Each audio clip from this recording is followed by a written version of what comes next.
Greetings and good health. I am Dr. Jarek Asarko, a pediatric and family wellness chiropractor. This is your Lifeline to Vitality, where we discuss ways to cultivate family wellness.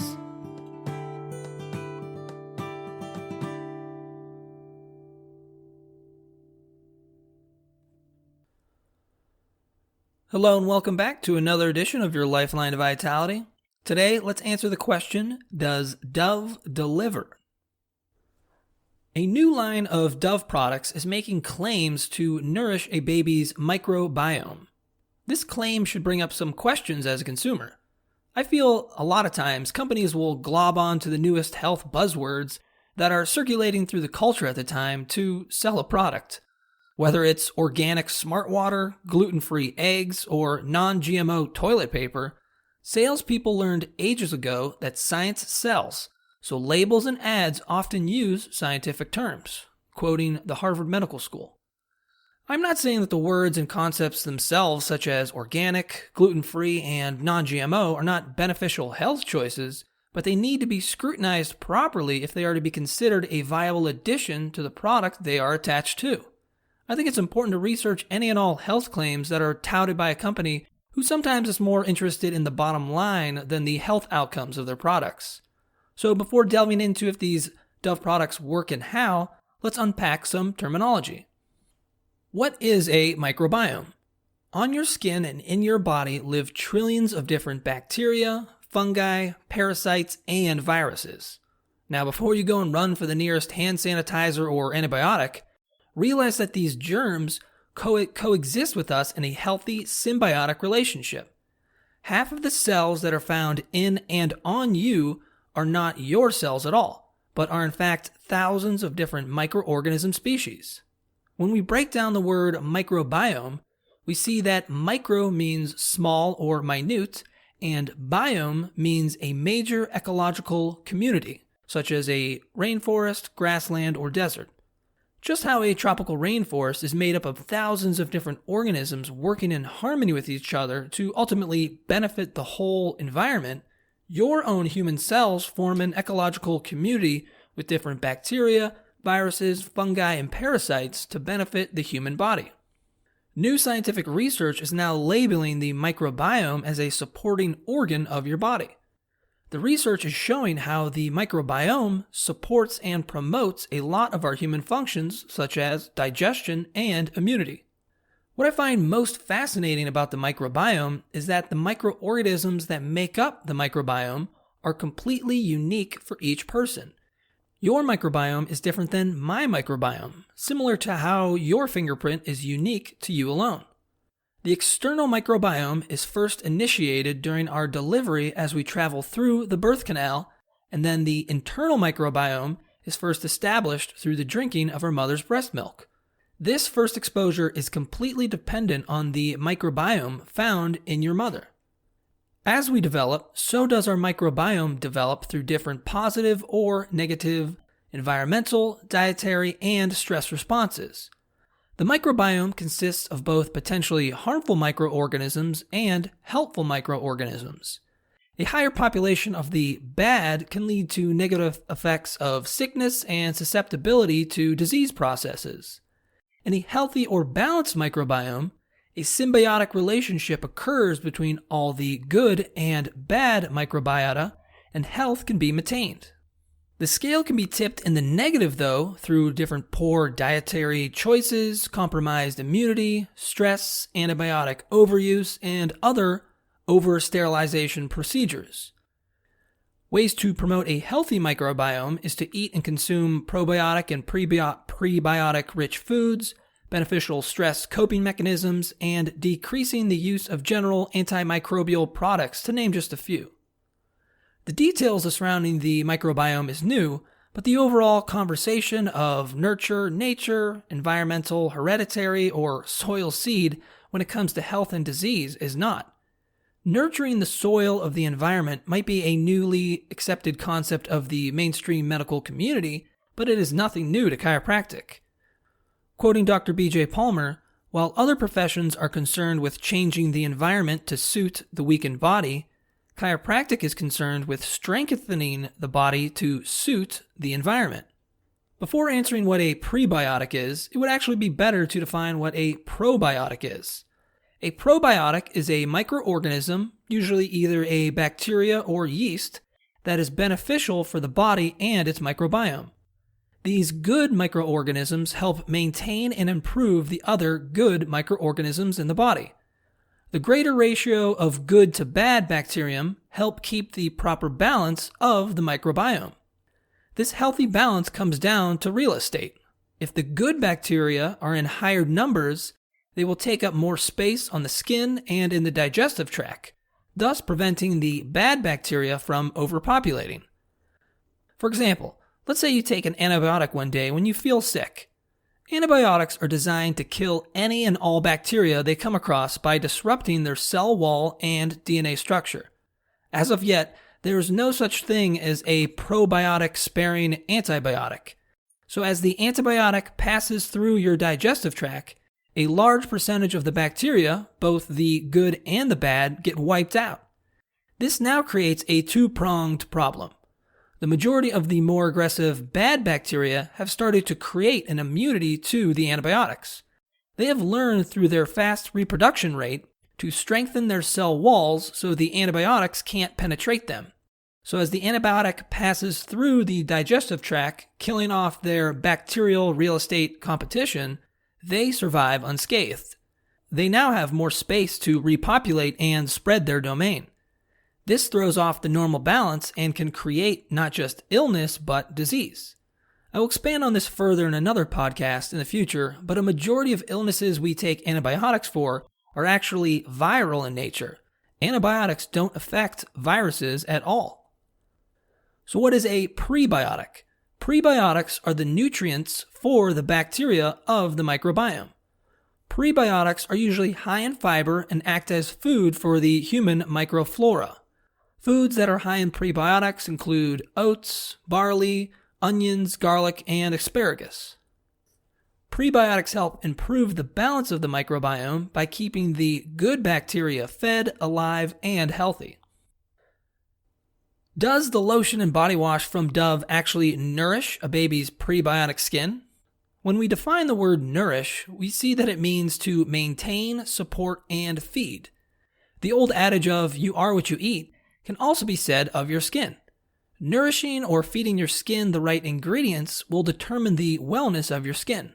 So let's look at the ingredients found in the lotion and body wash to see exactly what is feeding your skin in these products. A red flag for me right out the gate is that Dove states that the ingredients are made with 100% skin natural nutrients to help delicate baby skin retain its natural moisture.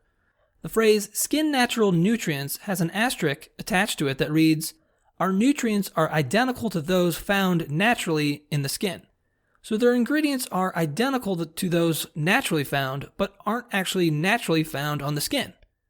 This is a tricky way that companies can tout that their product is natural when in fact they are really artificial or synthetic. I am not claiming to be an expert in chemistry, beauty products, or anything like that, but I do think it is important to research the products you use and the ingredients that make them up, whether you clean with them, ingest them, or place them on your skin. When looking at the ingredient list on the back of any product, the ingredients are listed in order of predominance. This means the ingredients used in the greatest amount are listed first, with the following ingredients found in descending amounts. My plan is just to highlight the ingredients of each product that are questionable or have been deemed unsafe, harmful, or toxic. The tip-to-toe body wash contains 21 ingredients. After the usual first ingredient of water, the words get more confusing and harder to read. The third ingredient in cocoa amido propyl betaine raises my first objection. Cocoa amido propyl betaine is derived from coconuts. Isolated by itself, though, it can cause irritation to the skin and eyes. It has also been associated with irritation and allergic contact dermatitis. So the third most predominant ingredient can actually irritate your skin. That seems counterintuitive to me. The next harmful ingredient is polyacrylate 33. Polyacrylate is an absorbent and emulsion stabilizer. This chemical is classified as expected to be toxic or harmful by the Environmental Canada Domestic Substance List. Next up is phenoxyethanol. Phenoxyethanol is a germicidal, meaning it kills germs such as bacteria. And just like antibiotics, it does it in a very nondescript manner. It doesn't have any real predetermination as to what is labeled a good or bad bacteria. It just disrupts and kills all bacteria. This again is a counterintuitive process at play. Are we to nourish or nullify the skin? Another very concerning ingredient is fragrance or perfume. The word fragrance or perfume on the product label represents an undisclosed mixture of various scent chemicals and ingredients used as fragrance, such as diethyl phthalate. Fragrant mixes have been associated with allergies, dermatitis, respiratory distress, and potential effects on the reproductive system. It is also a known human immune system toxicant or allergen. The last but not least unsafe ingredient is titanium dioxide. Titanium dioxide is an organic compound used in a range of body care products such as sunscreens and makeup. It doesn't penetrate through the skin easily, but inhalation is a concern. It is a possible human carcinogen if inhaled. Now onto the lotion. The lotion shares some of the same harmful chemicals found in the wash, such as phenoxyethanol, fragrance, and titanium dioxide. It also brings to the table its own array of toxic substances. The third ingredient found in the lotion is petrolatum. Petrolatum, commonly known by the name petroleum jelly, is a byproduct of the oil refining process. Yes, the same oil that goes into your car as gasoline. Petroleum was first originally found coating the bottom of oil rigs in the mid-1800s. It is often used in lotions and moisturizers because it creates a waterproof barrier between the skin and the environment. Unintended obstacles arise due to the barrier, though. The barrier blocks pores, creates collagen breakdown, and can lock in metabolic waste and unwanted bacteria. This in turn can overheat the skin, create inflammation, and increase the risk of rashes and eczema. When we think of a breathable organ, we usually just think about our lungs, but our skin breathes as well. The skin needs to breathe because it is our greatest transmitter of heat. Petroleum, in a sense, chokes the skin and prevents it from breathing. Petroleum also contains hydrocarbons. Hydrocarbons are found in all petroleum and natural gas products and cannot be metabolized by the body. Hydrocarbons contaminate the body and can create hormonal, allergic, and autoimmune problems. This highlights another point of contention. Dove claims that 100% of its nutrients used in their products are identical to those found on the skin. Hydrocarbons are not naturally found on the skin since they are something that is not metabolized or created as a byproduct of metabolism. I guess they could be naturally found on the skin if you worked on an oil field, but I don't know that many infants who consider themselves roughnecks. Next up in the questionable ingredient department is dimethylcone. Dimethylcone is a silicone-based polymer or oil and is synthetically made. It produces a waterproof barrier similar to petroleum jelly. Because of its similarity to petroleum jelly, dimethylcone creates some of the same negative outcomes. It is also non-biodegradable, which means that living organisms such as bacteria cannot eat it and break it down. So how does this ingredient nourish a baby's prebiotic for the bacteria if the bacteria can't eat it in the first place? Rounding out the harmful chemical list is isopropyl isoterate and triethanolamine. Both are classified as known skin irritants if used in high doses or used on sensitive skin. Babies are known to have more sensitive skin compared to the general population. Because of this fact, any dosage of any product, especially one that is known to be an irritant to the skin, should be questioned. Again and again, I see hypocritical underpinnings with the ingredients found in the body wash and lotion.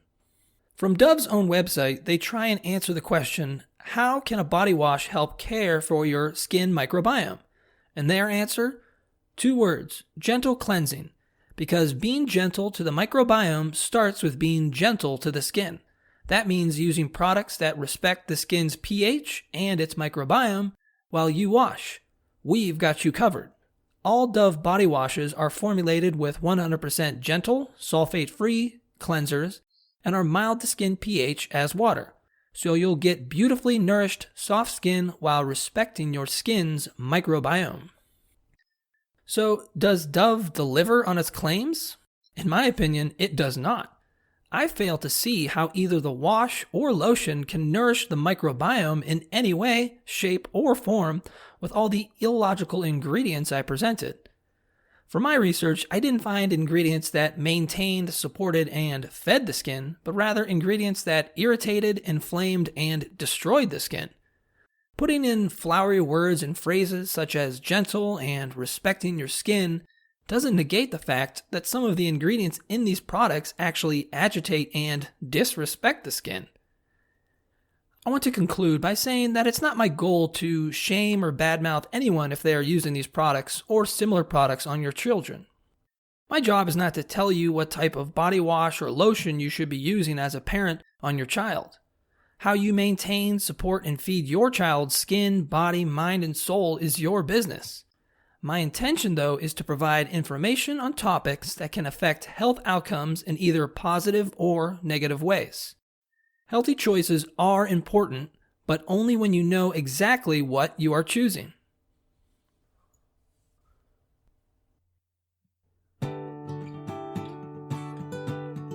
Thank you for listening.